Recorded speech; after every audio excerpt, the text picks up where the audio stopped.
নমস্কাৰ আপোনালোকে চাই আছে খেলপ্ৰেমী আছাম ইউটিউব চেনেল ফিফা বিশ্বকাপত শেহতীয়াকৈ 3খন ৰাউণ্ড অফ 32 মেটচ অনুষ্ঠিত হৈ যায় য'ত নেকি দুখনকৈ মেটচ যোৱা নিশা আমি দেখিবলৈ পালোঁ অত্যন্ত ৰোমাঞ্চকৰ হৈছিলে শেষ মুহূৰ্তলৈকে যোৱা খেল আছিলে আৰু কোন জিকিব ক'ব নোৱাৰা বিধৰ খেল আছিলে গতিকে এক প্ৰকাৰে ক'বলৈ গ'লে ৰাউণ্ড অফ 32ত প্ৰৱেশ কৰাৰ পাছত খেলসমূহ বেছি উত্তেজনাপূৰ্ণ বেছি ৰোমাঞ্চকৰ হৈ গৈ আছে প্ৰথমতে আমি দেখিলোঁ যে ইংলেণ্ডক ঘুটে ঘুটে পানী খুৱাই দিলে ডিআৰ কংগো টীমটোৱে 75 মিনিটলৈকে 75 মিনিটলৈকে 1-0 লিড লৈ আছিলে যেটো ডিআৰ কংগোৰ টিম তাৰ পাছত আমি দেখিবলৈ পালোঁ খেলখন জিকিবলৈ সক্ষম হ'ল ইংলেণ্ডৰ টিমটোৱে কিন্তু 75 মিনিটলৈকে ক'ব পৰা নাছিলে কিন্তু ইংলেণ্ড যে জিকিব গতিকে ইংলেণ্ডে কিন্তু শেষত আমি দেখিলোঁ যে 75 মিনিটলৈকে 1-0 পিছ পৰাৰ পাছত হেৰি কেন আহি গোটেই খেলটোৱে বদলাই দিলে ওৱান মেন আৰ্মি হিচাপে দুটা গ'ল দি দিলে তেখেতে গতিকে যিজনে গ'ল দিছিলে 7 মিনিটত চিপেংগাই গ'ল দিছিলে ডিআৰ কংগোৰ কাৰণে সেইজন প্লেয়াৰে আজিলৈকে ফাৰ্ষ্ট ডিভিজন ফুটবল খেলিয়ে পোৱা নাছিলে আৰু তেনেকুৱা এজন প্লেয়াৰে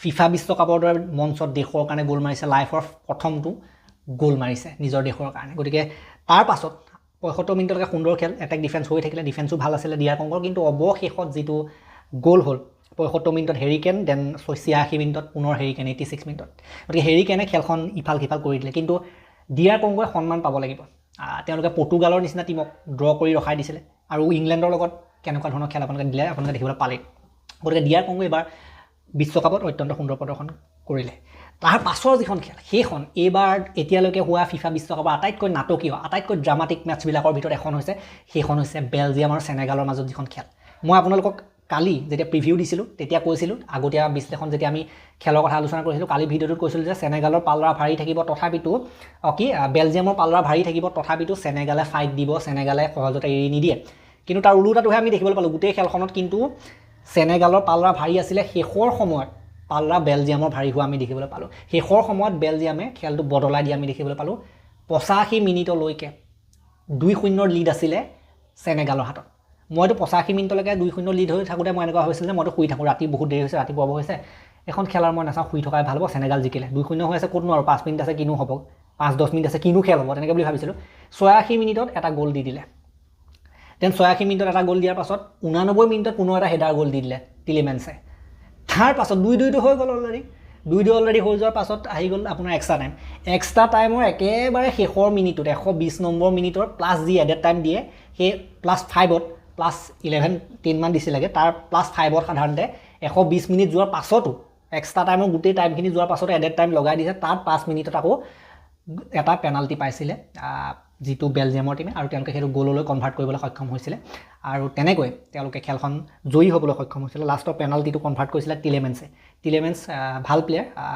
লং ৰেঞ্জৰ কাৰণে জনা যায় কিন্তু এইখন খেলত হেডাৰো দিলে আৰু লগতে পেনাল্টি মাৰিও ভৰালে গতিকে টিলেমেন্সে সুন্দৰ প্ৰদৰ্শন কৰিছে এইখন খেলত গোটেই মানে টাৰ্ণ এৰাউণ্ড যিটো কৰিছে খেলখনৰ টিলেমেন্সে কৰিছে কিন্তু হেডাৰ গ'লটো এটা প্ৰাইচলেছ আছিলে মানে যেনেকুৱা হেডাৰ মাৰি পেলাই যিটো 2-2 সমান হৈছে নে ইকুৱেলাইজাৰ মাৰিছিলে 2-2 সেইটো কিন্তু বৰ আচৰিত গ'ল আছিলে আৰু সেইটো বহুত কষ্ট কৰিছে যেনে তেনে সেইটো গ'ল হৈছে এইটো মানে কি বুলি ক'ম ঈশ্বৰৰ কৃপা বুলি ক'ব লাগিব গতিকে এইখন খেল যদি আপোনালোকে চাই প্ৰথমতে ডিআৰাই এটা গ'ল মাৰিছিলে ডিআৰাই এটা 24 মিনিটত মৰাৰ পাছত তেওঁলোকৰ ইছমাইলা ছাৰে মাৰিছিলে ইছমাইলা ছাৰে 51 মিনিটত মাৰিছিলে তাৰ পাছত আমি দেখিবলৈ পালোঁ যে একেবাৰে 86 মিনিটত মাৰিছিলে ৰোমেলো লুকাকু এটা গ'ল দিছিলে তাৰ পাছত টিলেমেন্সে হেডাৰ মাৰিছিলে তাৰ পাছত 120+5ত পেনাল্টিত মাৰিছিলে আমাৰ সেইজন টিলেমেন্সে গতিকে এইখন খেল একদম সাখৰ উদ্ধকাৰী এখন খেল আছিলে 85 মিনিটলৈকে এটা টিম জিকি আছিলে কিন্তু 86 মিনিট 89 মিনিটত খেল বদলি হৈ গ'ল আকৌ 120+ত আকৌ খেল জিকিছেগৈ গৈ পেলাই মানে এক প্ৰকাৰে ক'বলৈ গ'লে মানে বৰ বেলেগ ধৰণৰ এটা কামবেক আমি দেখিবলৈ পালোঁ বেলজিয়ামৰ ফালৰ পৰা চাবলগীয়া খেল আছিলে এখন কিন্তু যি মিছ কৰিলে যি লাইভ খেল মিছ কৰিছে ডাঙৰ বস্তু কিন্তু মিছ কৰিছে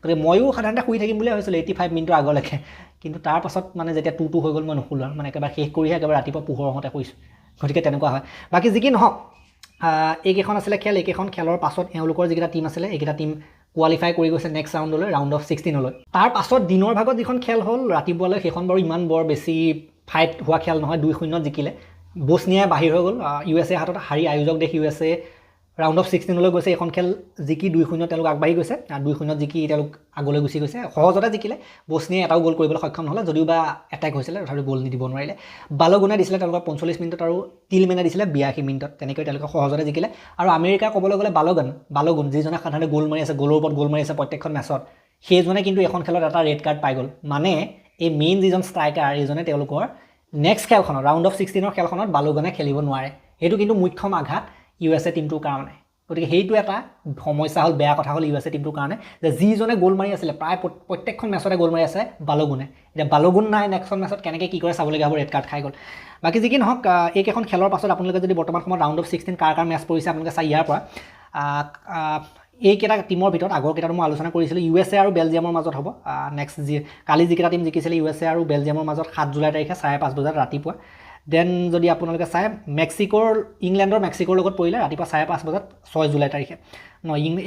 এইকেইটাৰ ভিতৰত এইকেইখনে বেলজিয়াম আৰু ইংলেণ্ড লগতে এইকেইটা টিমৰ খেল USA বেলজিয়ামৰ লগত, দেন আমাৰ ইংলেণ্ডৰ মেক্সিকোৰ লগত। এতিয়া নেক্সট খেলৰ যদি মই কথা ক'বলৈ যাওঁ, নেক্সট খেল আছে স্পেইন আৰু অষ্ট্ৰিয়াৰ মাজত আছে 12:30 বজাত, ৰাতি 12:30 বজাত এখন আছে। বেছি সময় নাই, আৰম্ভ হ'বই। এইখনতো স্পেইন আগবাঢ়ি যোৱাৰ সম্ভাৱনা থাকে, অষ্ট্ৰিয়াই কি খেল দিয়ে চাব লাগিব। কিন্তু স্পেইনৰ পাল্লা ভাৰী থাকিব, অষ্ট্ৰিয়াই কিবা অঘটন ঘটাব পাৰে নেকি আমি চাব লাগিব। কিন্তু স্পেইনৰ পাল্লা ভাৰী, তেওঁলোকৰ মেটছ উইনাৰ বেছি আছে। কিন্তু স্পেইনৰ টিমটোৱে কেব ভাৰ্ডে এগেইনষ্টত কি খেলিছিলে আপোনালোকে দেখিছিলে, ক'ব নোৱাৰি। কিন্তু অষ্ট্ৰিয়াকো ক'ব নোৱাৰি, চাই লওঁ। কিন্তু স্পেইন আগত থাকিব ন এইখন খেলৰ ক্ষেত্ৰত। দেন পৰ্তুগাল আৰু ক্ৰ'য়েছিয়া, এইখন খেল ডাঙৰ মেটছ। নেক্সট ডে এখন ডাঙৰ মেটছ আহি আছে একেবাৰে ৰাতিপুৱা 4:30 বজাত পৰ্তুগাল আৰু ক্ৰ'য়েছিয়াৰ মেটছ, ডাঙৰ মেটছ। কোনটো টিম জিকিব ক'ব নোৱাৰি, তথাপিতো পৰ্তুগাল অকণমান আগবাঢ়ি যায় স্লাইটলি। কিন্তু ক্ৰ'য়েছিয়া কেনেকুৱা টিম আপোনালোকক বেলেগকৈ ক'বলৈ দৰকাৰ নাই, ডাঙৰ লেভেলত ভাল পাৰফৰ্মেঞ্চ দিয়ে। গতিকে চাওঁ কি হয়, ক'ব নোৱাৰি। কিন্তু পৰ্তুগালক আউট কৰি দিবলৈ আছে। কিন্তু পৰ্তুগালৰ পাল্লাটো দেখোঁতে এনেই অন পেপাৰ পৰ্তুগাল শক্তিশালী নিচিনা লাগে। কিন্তু এতিয়া আপোনালোকে দেখিছে যে কিমান সৰু সৰু টিমে হেভি টিমক কেনেকুৱা প্ৰদৰ্শন দিছে দেখিছে। গতিকে ক'ব নোৱাৰি এখন খেল কি হয়। তথাপিতো মই পৰ্তুগালৰ লগত যাম। এইখন বাৰু স্পেইন আগত থাকিব বুলি কৈছোঁ, এখন পৰ্তুগাল আগত থাকিব বুলি কৈছোঁ। দেন ৰাতিপুৱা 8:30 বজাত ছুইজাৰলেণ্ড আৰু আলজেৰিয়াৰ আছে ৰাউণ্ড অফ 32 মেটছ। এইখন সমান টাইপৰ খেল, কিন্তু ছুইজাৰলেণ্ড অলপ আগত থাকিব লাগে। দেন তাৰ পাছত ৰাতি 11:30 বজাত নেক্সট ডে অষ্ট্ৰেলিয়া আৰু ইজিপ্ট, এইখনো সমান টাইপৰ খেল, কিন্তু ইজিপ্ট অকণমান আগত যাব লাগে। বাকী যি কি নহওক, তাৰ পাছৰখিনি কথা আমি পাছত আলোচনা কৰিম। এইটো ভিডিঅ' ইমানতে সমাপ্ত কৰিলোঁ। ভাল লাগিলে যদি লাইক কৰি দিব, শ্বেয়াৰ কৰি দিব। চেনেলটোলৈ নতুনকৈ আহিছে যদি ছাবস্ক্ৰাইব কৰি ঘণ্টাটো দবাই থৈ যাবলৈ নাপাহৰিব। আমি ইমান গৰমত আৰু গোটেই খেলখিনি চাই পেলাই আৰু লগতে মানে আপডেটবিলাক দি আছোঁ ন। গতিকে ফুটবলৰ আমাৰ চেনেল এনেকুৱা আলোচনা কৰা চেনেল নাই, আৰু ফিফা বিশ্বকাপৰ সময়ত আলোচনা কৰা একেবাৰে মানুহ নাই অসমত, একদম নাই। পেপাৰে পত্ৰ লিখে বা ইমান আলোচনা নকৰে।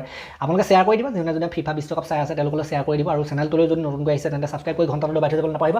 আমাৰ বিভিন্ন খেল আহিব ইয়াৰ পাছত। আগষ্ট মাহৰ অকণমান শেষ হোৱা সময়ছোৱাত কমনৱেলথ গেমছ আহিব, আমি তাৰ ওপৰত ভিডিঅ' দিম। ছেপ্টেম্বৰ মাহত আপোনাৰ আহিব এছিয়ান গেমছ, আমি তাৰ ওপৰতো ভিডিঅ' দিম। যিবিলাক খেল হয় আমাৰ ইণ্ডিয়ান টিমৰ প্লেয়াৰবিলাকে মেডেল জিকে কিবা জিকে, সেইবিলাকৰ ওপৰত আমি ভিডিঅ' দি থাকিম। গতিকে এই ভিডিঅ'টো ইমান সমাপ্ত কৰিলোঁ। ধন্যবাদ। নতুনকৈ আহিছে যদি ছাবস্ক্ৰাইব কৰি দিব, হাইপ দিব, আৰু বাকীখিনি কৰি দিব, লাইক শ্বেয়াৰ। ধন্যবাদ।